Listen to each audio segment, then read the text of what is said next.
The Lady's Paradise, original title Au bonheur des dames, written by Émile Zola and first published in 1883. So I recently finished reading this book and I have quite a few things to say about it.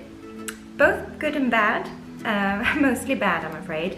Although I wouldn't necessarily say that this was a bad book, but it wasn't a good book either. It was somewhere in between, depending on what you as a reader find important. As writers, I think we have a lot to learn from the classics and see how literature has changed over the centuries, and that was definitely the case with this book. In this video I'll be talking about the book only, and those of you who have seen the TV show will therefore notice that I'm not really talking about that, because I'm going to do another separate video on the comparison between book and show. So that's why. So I thought I'd start with a small presentation. So our first main character is the young country girl Denise. She's about 19, I think. And the story starts off with her moving from the country to Paris after her father has died. So she moves there with her two younger brothers to find work, basically. So her uncle lives in Paris and owns a draper's shop, and she's hoping to find work with him. But her uncle is struggling ever since the new department store opened across the street, named the Lady's Paradise, and he can't afford to hire Denise, meaning that Denise applies for a job at the Paradise, to her uncle's great displeasure. So this is where we meet the second character, that of the Paradise owner and director, Monsieur Maurys. Maurys is described as a handsome, confident, successful womanizer, basically. He has a mistress, the rich widow Madame de Forges, who absolutely adores him and wants him all to herself. He, on the other hand, doesn't really care about her. He uses her for her social connections to get in touch with new financial backers and other influential people in Paris society. He's quite the manipulative character in that way. He also has numerous affairs with the shop girls of his department store, which is, you know, morally questionable in many ways. So that's kind of like the main premise of the story.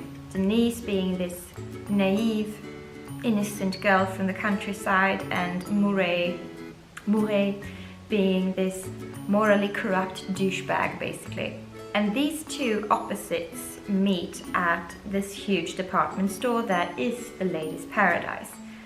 And if you hadn't figured it out already, they become like love interests to each other. So yeah, there's that.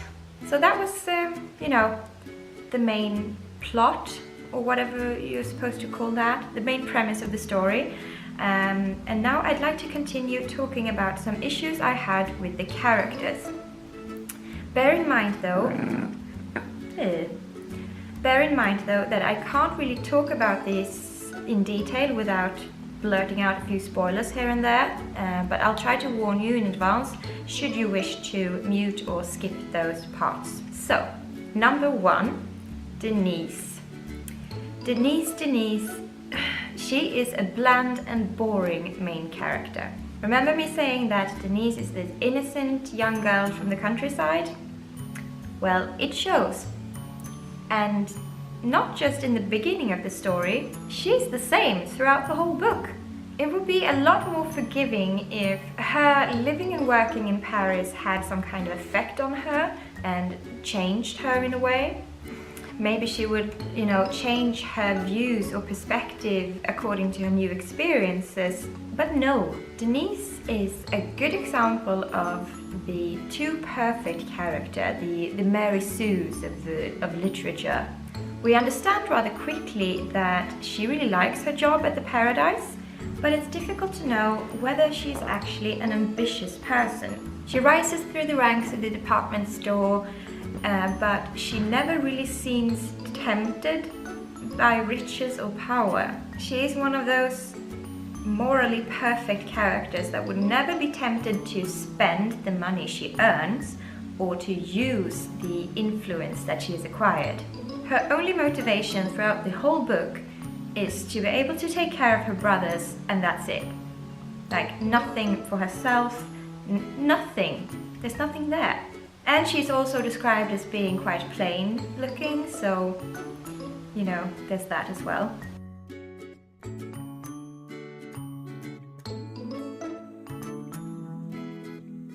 So Denise's morals are steadfast, even in the most dire of circumstances. Okay, so here's a little spoiler. I'll put a sign up here and you can mute until the sign goes away. So Denise has a period of extreme poverty in the book, where she's temporarily without a job and is literally starving to be able to feed her youngest brother.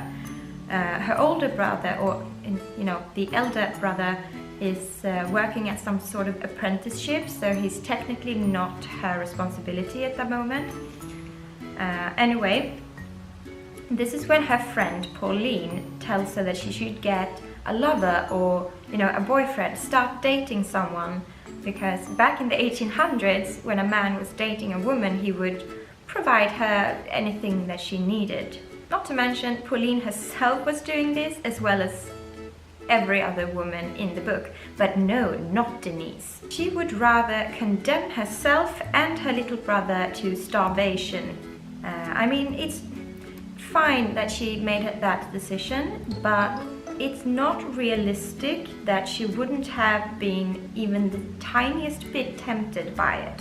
Her character would have just been so much more interesting if her worldview and the way she saw herself was challenged by this extreme situation. Now, spoiler end.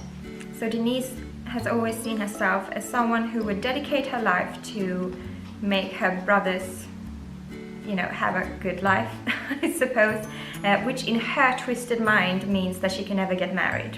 Which brings me to my next point, number 2. I found it impossible to ship Denise and Maurys. Like, really, he is such a master manipulator and his arrogance is so unattractive.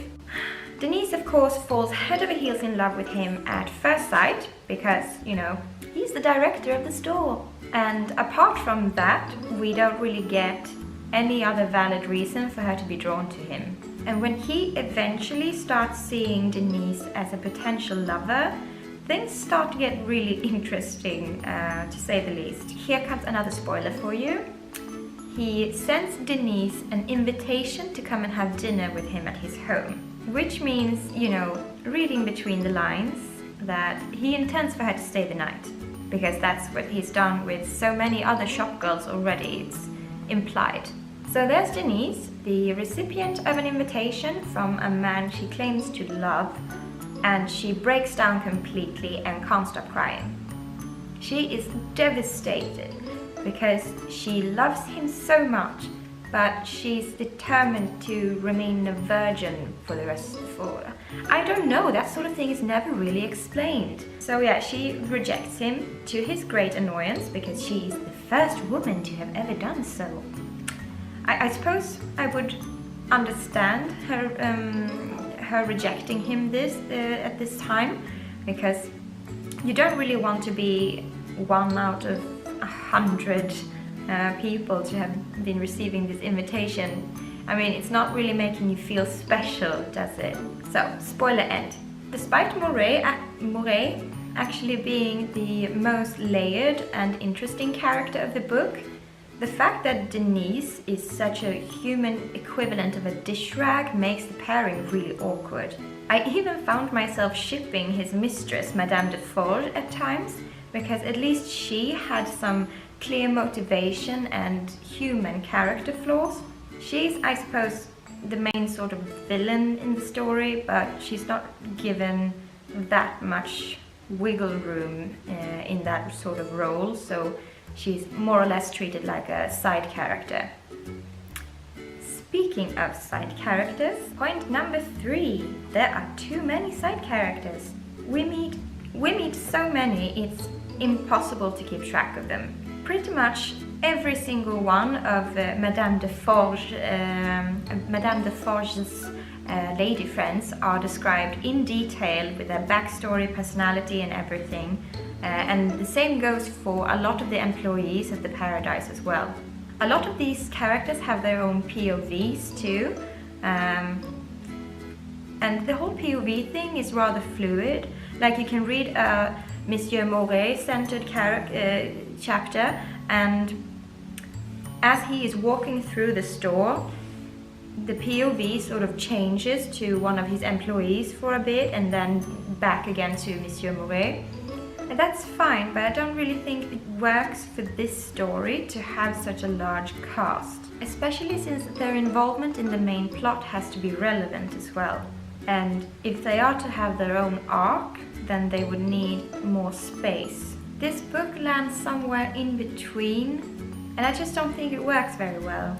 But then again, the love story between Maurys and Denise is not that interesting on its own, so I suppose it's a good thing to have a lot of side characters to focus on. As side characters go, I have some issues with Denise's brothers. So first we have Jean, who is like a wild teenager and lives and works somewhere else in Paris, so we don't really see him very often. He shows up from time to time asking Denise for money and is a bit of a brat, honestly. Then we have Pepe, who is a small child when the story starts, and he's really Denise's main concern. She has to pay for his lodgings at this boarding house for children, so apart from the fact that she needs to make enough money to pay for this, he's not really part of her daily life either. Also, I've only found a single line of Pepe's in the entire book. My point is, if the main motivation of Denise's character is her brothers, then they need to have a bigger presence. I mean, truthfully, Pepe in particular could easily be mistaken for like a pet or a treasured possession. So that's, a bit weird in my opinion. The whole brother situation doesn't hold up to me, that's what I'm saying. So let's leave the characters there for a bit and talk about the story itself. So the whole thing about Maurys is that he has built this shopping empire based on his knowledge of women and their shopping desires. There's a lot of talk in this book about him having conquered women, which is supposed to hold some symbolism to the fact that Denise later on would be the woman that conquers him. Generally speaking, I'm fine with this premise. I just think it was poorly executed. Seeing as this book doesn't really have a real plot, it would categorize as a character-driven book, except it's not really. I would say that it reads more like a TV series where the romantic plot or subplot takes way too long to develop and there are far too many side characters with uninteresting stories. Okay, so I got this strange feeling when reading the book that I am sort of like a spectator in this situation. So this is like a period of a couple of years that this book takes place, and yeah, so I'm just watching as these people go about their lives for a couple of years where nothing in particular happens. Well, not really, nothing that could be plot related anyway. But it's still very interesting from the business point of view, because you have an amazing insight into how things are working at this huge department store in the 1800s. So that was actually very interesting. Since we're talking about the story, or lack thereof perhaps, I'm sorry, but I have to talk about the ending. If you don't want to get spoiled, then fast forward or mute the video until the spoiler sign disappears. So remember me saying that Denise's motivation is only about her brothers, right? We've also established that she really likes her job and is good at it. So it's not completely nuts that she's accepted the various promotions that Maurys has thrown her way, but she's still rejecting him on a romantic level. She loves him, but her reasons for rejecting him, they're a bit unclear at this point. Then, as we're approaching the end, Denise is suddenly overworked and decides to quit her job. She wants to go back to the countryside with her brother Jean, who's gotten married now, by the way. And she hasn't applied for a new job because she's made enough cash to take a long holiday. And, you know, holidays are really nice, I can get behind that.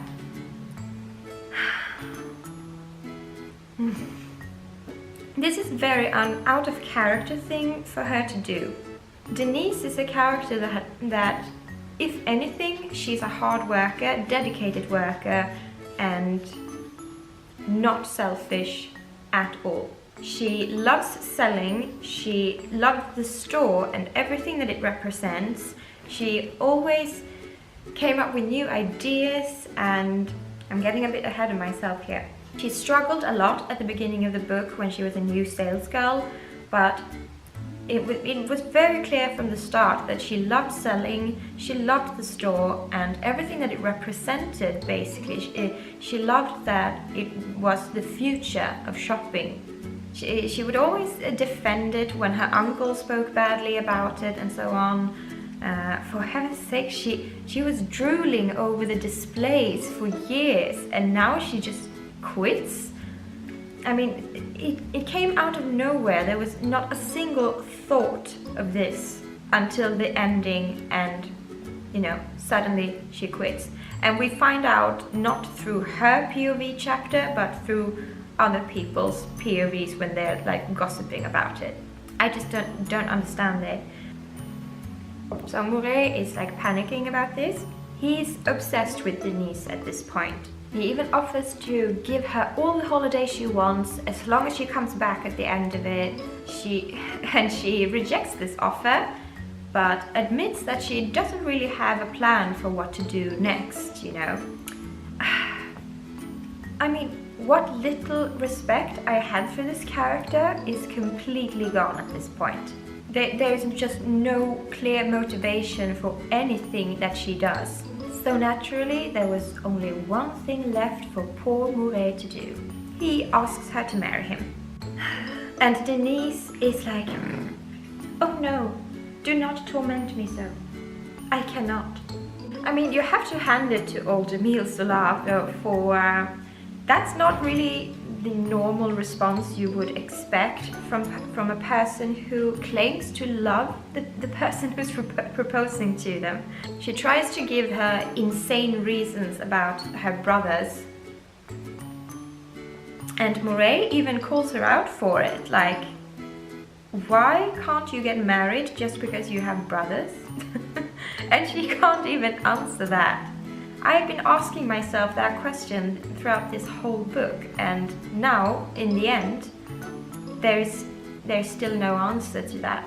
I would love to say that she says yes, but she never actually does. It's only assumed that she does. Literally, the last couple of sentences of the book is them embracing each other and Maurys saying that she can go on her holiday for as long as she needs, but when it's over, he will come back for her and bring her back there arm in arm. So yeah, that's that. An anticlimactic ending to an anticlimactic love story.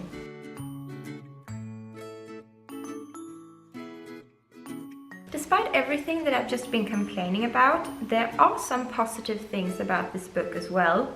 I will keep these points fairly short though, because this video is very long already as it is. And number one would be that harsh realities meets unattainable fantasy. I'm going to explain this. Like in the beginning of the book, we follow the shop employees through their insanely long and hard work days. Denise, for example, she has to stand up all day, every day, working in shoes that are so old that they're literally falling off her feet, and they're hurting her, you know. But she's also wearing this luxurious silk gown or dress, because that's the dress code of the department where she works.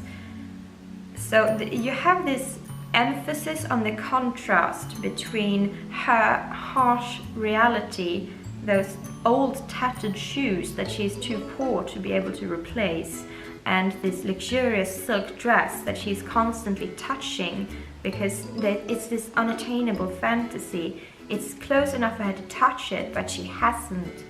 It's not hers. I really enjoy strong contrasts like that, and this book has quite a lot of examples of this. So number 2 is a lot of tragedy. I can't help it, I just love tragedies, and this book has a lot of tragic things happening, especially to the side characters. I just find it so impactful. I feel the shock and the injustice of the world when these things are happening, but at the same time it feels so realistic because not everyone has a happy ending in real life either, you know. Yes, I quite enjoyed that. Number 3 is interesting character descriptions. Like I said before, this book has a lot of harsh realism to it, and Émile Zola has written some character descriptions that really fit this overall tone. I wanted to put something prose related here as well, so yeah, that's my example of that. So I will read this short description that I'm referring to. So here's a short description of Denise's cousin. Geneviève had the debility and colorlessness of a plant growing in the dark, and yet she had a melancholy charm which she owed to her magnificent black hair miraculously growing out of that miserable flesh. I can just feel the grit in that sentence, and I quite like it. I'm not saying that this works for every book, but for this book it works really well. Believe me, this was far from all the thoughts I had on this book, but I can't go on forever, so I decided to stop it here. I have written a blog post about it as well, where I bring up some different points than what I did in this video, so if you're interested, feel free to check out the link in the description below. I will do a separate video on the TV adaptation called The Paradise, because trust me, they took a lot of liberties there, but they also did a lot of improvements, so it's going to be a really interesting discussion, I think. So keep a lookout for that next Thursday. So yeah, that was it for today's video. Please like, comment, subscribe if you enjoyed it, and I hope to see you back next week.